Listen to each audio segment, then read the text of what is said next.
Tonight, high-stakes talks in Moscow as the U.S. pushes to end the war.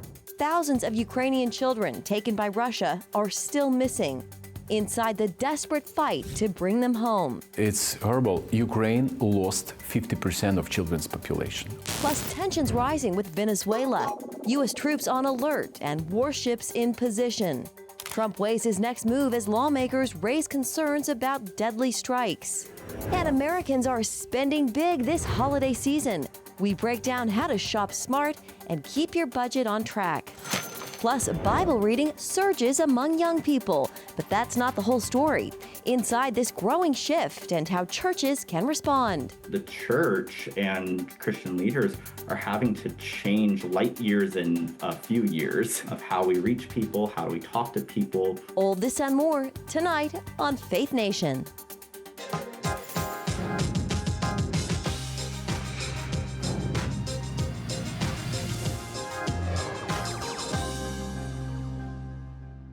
High-level talks in Moscow tonight with hopes of ending the war against Ukraine. Good evening in Washington, I'm Jenna Browder.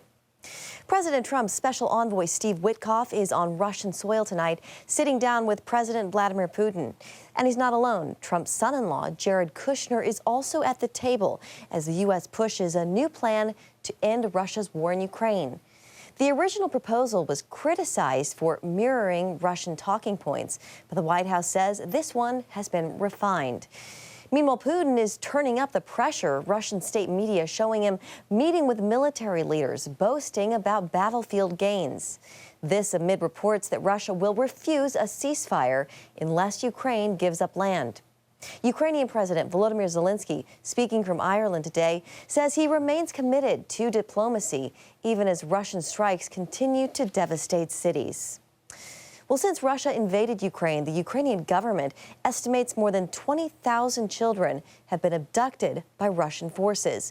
First Lady Melania Trump recently announced she had written a peace letter to Russian President Vladimir Putin about the children. As a result, 8 Ukrainian children were successfully reunited with their families, and efforts are underway to get them back. CBN senior White House correspondent Kelly Wright has more. The people of Ukraine continue to face constant danger from almost daily Russian drone attacks. Adding to the death and destruction, Russian forces have taken thousands of Ukrainian children into captivity. It's horrible. Ukraine lost 50% of children's population. Mykola Kuleba, founder of Save Ukraine, tells CBN News his organization is committed to rescuing these children, many who have been subjected to human trafficking. They told us that they will not let us go back because Russians now went out of the city, and now there is Ukrainian Nazis there back again. 3 years ago, Danica Yatsenyu and friends at a youth recreation camp were taken captive by invading Russian forces.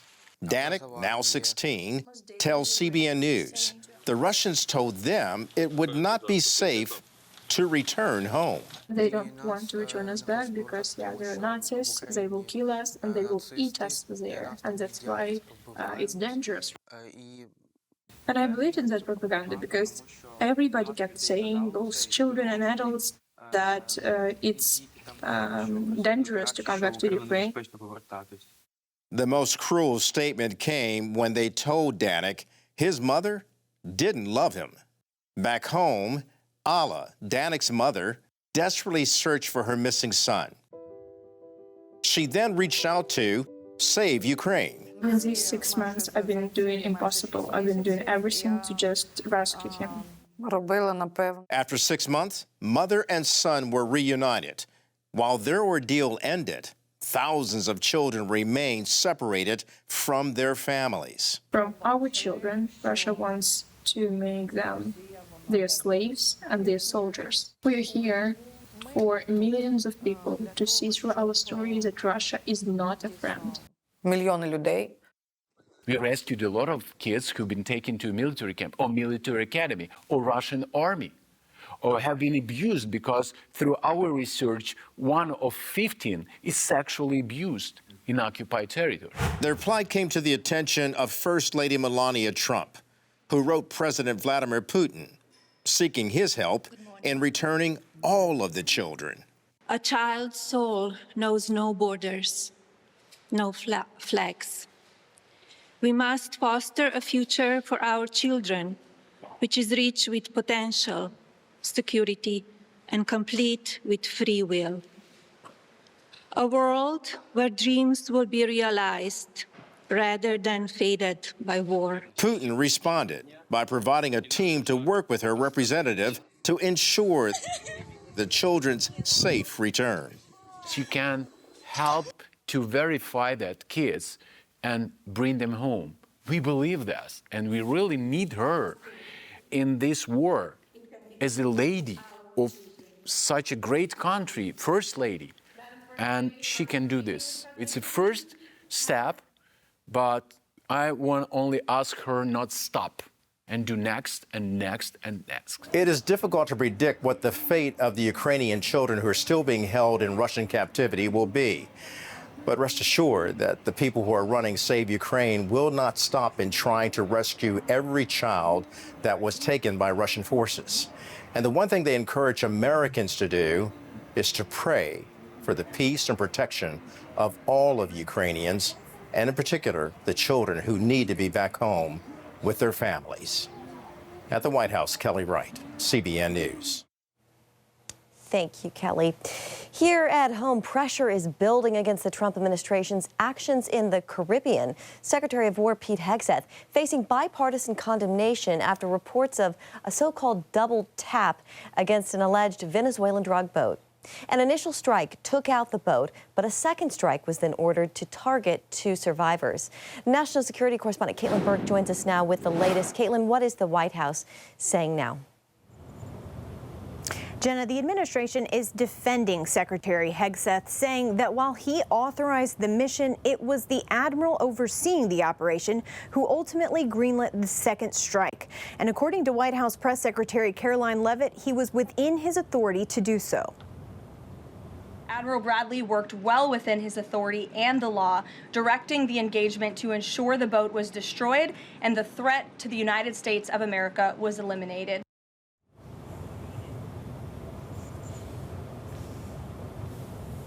Caitlin, the Pentagon, I understand they also had a news conference today. What can you tell us about that?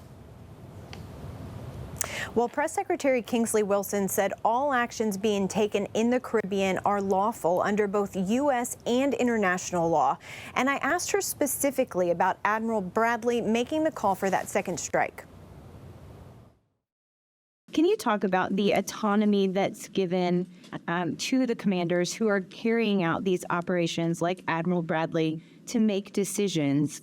Like in this case, I'm assuming the first strike took out the boat and any actions that followed. We make sure that commanders on the ground are their positions are taken into account, and they are able to tell us and make decisions if they see things that need to be flagged. But at the end of the day, the Secretary and the President are the ones directing these strikes, and any follow-on strikes like those which were directed by Admiral Bradley, the Secretary 100% agrees with.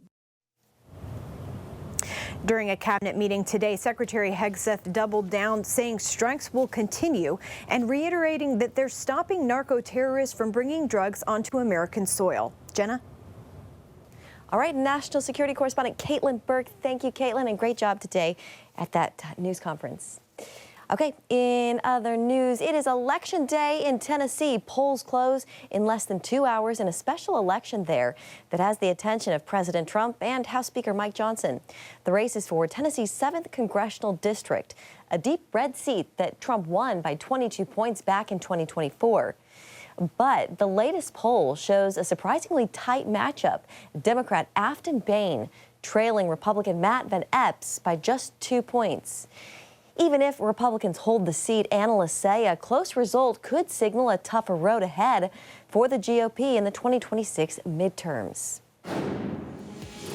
Coming up, holiday spending is up, but not everyone's splurging. Who's driving the boom, and some tips to help you stay on budget.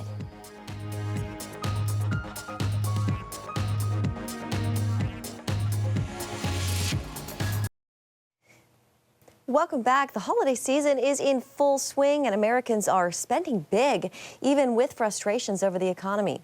According to Adobe Analytics, shoppers spent over $23.6 billion online from Black Friday through Cyber Monday, beating expectations. Cyber Monday alone was set to top $14 billion, making it the biggest online shopping day of the year.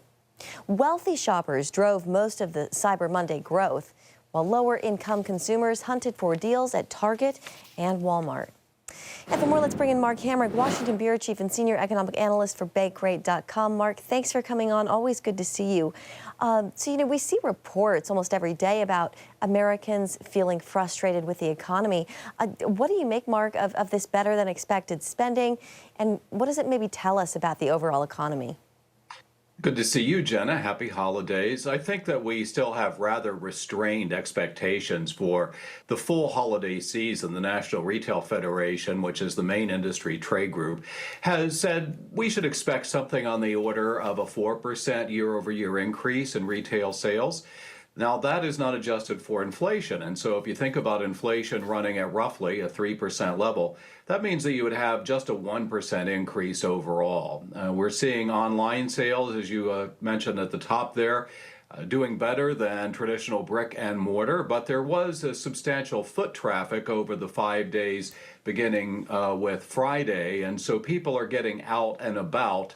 But I think that we're extremely, conscious about value these days with people who are not high income, high wealth, trying to focus on, managing their finances overall. And holiday spending has to exist within the confines of our overall financial objectives, including paying the rent and putting food on the table. Yeah, absolutely. Mark, just how sustainable is this level of holiday spending, and should we be worried about consumer debt? We're worried when people get out over their skis, so to speak, on getting into too much debt, and we see some worrisome signs, for example, on car loan delinquencies and repossessions that are related to that. And I worry absolutely about people leaning too much on credit card debt. It's one thing to use the tool of a credit card. It's another to allow that debt to carry over beyond the current billing period, where the rather steep annual percentage rate interest rates begin to charge. And so where you have to pay that cost of the loan, so to speak, is where that additional cost comes in. The average retail credit card, meaning a store card, the one they always want to ask you if you want to sign up for when you're going through checkout, those average about 30% annual interest. A typical credit card otherwise is about 20%. So save for the holidays. We know they're coming every year, and try to avoid going into debt and stay on budget. Yeah, that interest at 30%, that can stack up really quickly over time. Mark, Gen Z, this was interesting. Gen Z plans to spend less this holiday season, choosing secondhand and essentials over some of the bigger gifts. I wonder your thoughts on that, and what this tells us about younger consumers and how they're viewing shopping and the economy. I love that idea. They're being attentive to their overall financial needs and not overspending, or at least that's the hope. And so that's one of the things I think that we can all do, is to be more resourceful. There's an environmental benefit to buying something that's secondhand or, for example, from a thrift store along those lines. I always think about the fact that it's more thought than the cost of the item that goes into the appreciation. And there's a lot of ways to do that at a low cost. So, for example, something we might make. Food is one of the, pardon the pun, low-hanging fruit in that department. And so people who are youngest, Gen Z, as you mentioned, 18 to 28, they're just getting started in their financial journey, and so they're trying to manage their finances well, and we applaud that, of course. Yeah, I think those are some of the best gifts. Homemade cookies, homemade breads, things that you put your own effort and time into. Mark, so with prices still high, what's your advice for families this time of year who, we kind of mentioned it, who still have those everyday expenses, the rent, the mortgage, but also are trying to make it a nice Christmas for their family and want all of those things for their kids? What's your advice? Well, here at CBN, I think we know the reason for the season. And yeah, we all love to get gifts, but we really love more, I think, the time spent with friends and family. It's those memories that we carry with us into the future years of our lives. And so making memories is really what it's all about. And unfortunately, I think as we go through our lives, we are likely the recipients of many thoughtful gifts, but it's the time spent with friends and family, and not so much that, they went deep into their bank account to buy a gift. It's about love, ultimately. Yeah. I have one friend who they do, for their kids, they do 3 gifts representing the 3 wise men, and it keeps simple. It keeps it simple. It keeps it manageable for them, and maybe good advice for somebody else out there. All right, Mark Hamrick with Bankrate.com. Mark, always good to see you. Thank you, Mark. Thank you, Jenna. Up next, Gen Z is picking up the Bible, but do they believe what they're reading? The answer may surprise you when Faith Nation returns.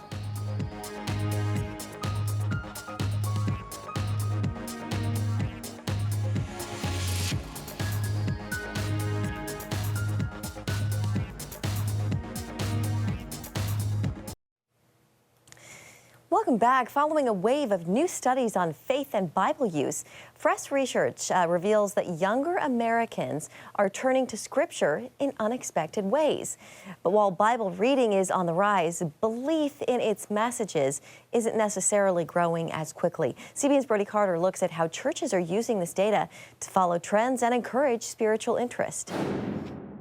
A closer look at these 2 trends shows the growing Bible engagement is driven by a surge of young adult men.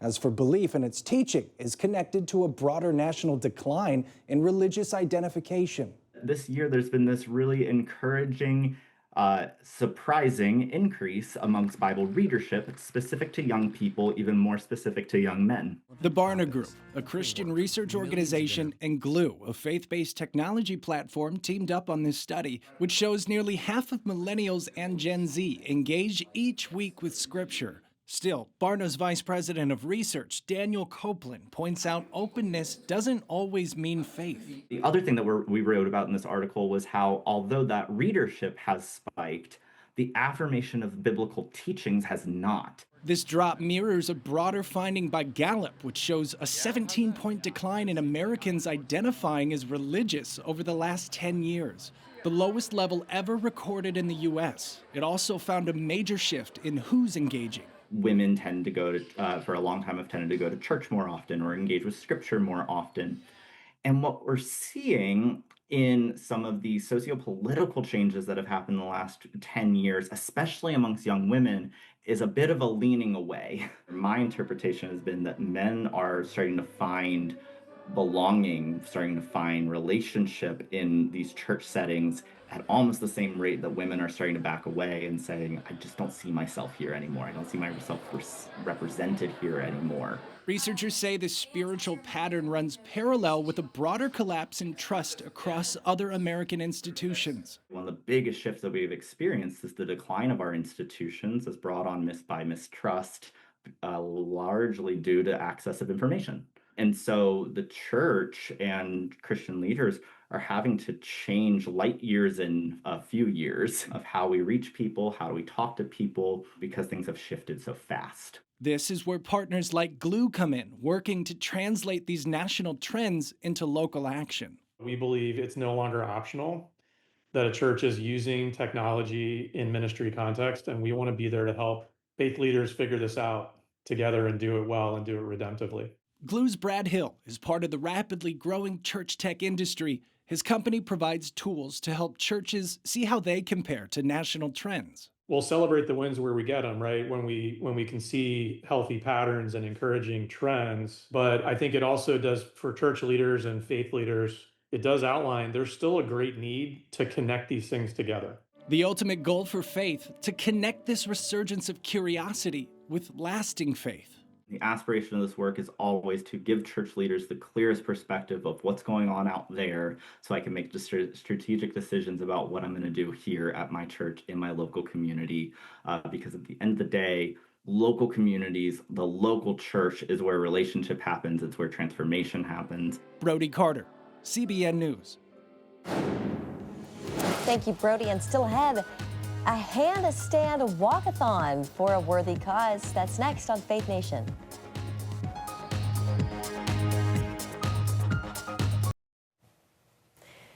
Finally tonight, a group of gymnasts are turning their world upside down to raise money for pediatric cancer research. Handstand walks are being held across the country by an organization called Handstand Walk for Kids. Karen Freiberger and her daughter Eloise have helped the organization raise more than $1 million by taking part in these walks. The mother-daughter duo has a personal connection to the kids they're helping since Eloise was diagnosed with kidney cancer at just the age of 2. Now 5 years cancer-free, they are raising money for research at the center that she was treated at. It's a really big community effort to really try to change the outcomes for kids and support families in some of their darkest moments. And over the past 5 years, more than 1,000 handstand walkers have volunteered across 13 states. They are inspiring a lot of people, and good work for them. That's going to do it for Faith Nation tonight. Thank you so much for joining us. We'll see you tomorrow.